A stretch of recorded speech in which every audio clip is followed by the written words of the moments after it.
বিশেষ চাহিদা সম্পন্ন ব্যক্তিদের চাহিদাগুলোকে শুধু চাহিদা আকারে দেখছি না, আমরা এগুলোকে তাদের অধিকার আকারে দেখছি। প্রত্যেকটি সরকারি স্থাপনায় প্রতিবন্ধী মানুষদের অ্যাক্সেসেবল গম্যতা নিশ্চিত করার জন্যে র্যাম্প, লিফট যেটা প্রয়োজন হবে সেটা থাকতে হবে।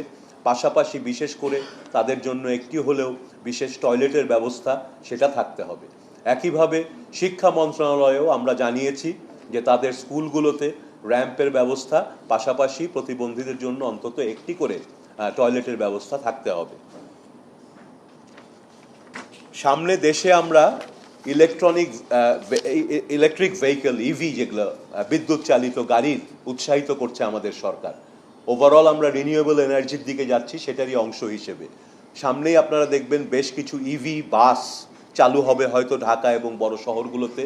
আমরা সাজেস্ট করছি, রিকমেন্ড করছি যে এই ইভি বাসগুলোর ভেতরে যেন সেই ব্যবস্থা রাখা হয় যাতে সেগুলোতে হুইল চেয়ার ব্যবহারকারীরাও উঠতে পারেন। আপনারা দেখবেন দেশে বিদেশে বিভিন্ন জায়গায় এই ধরনের ব্যবস্থা আছে, এই বাসগুলো হুইল চেয়ারকে সহজেই নিতে পারে। মূল বিষয়টি হচ্ছে যে আসলে আমরা বিশেষ চাহিদা সম্পন্ন ব্যক্তিদের চাহিদাগুলোকে শুধু চাহিদা আকারে দেখছি না, আমরা এগুলোকে তাদের অধিকার আকারে দেখছি।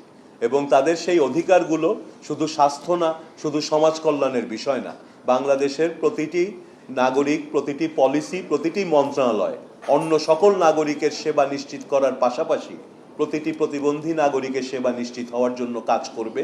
সেই আঙ্গিকে আমরা নতুনভাবে তাদেরকে সমাজে ইনক্লুড করে একটা ইনক্লুসিভ সোসাইটি গড়ার চেষ্টা করছি।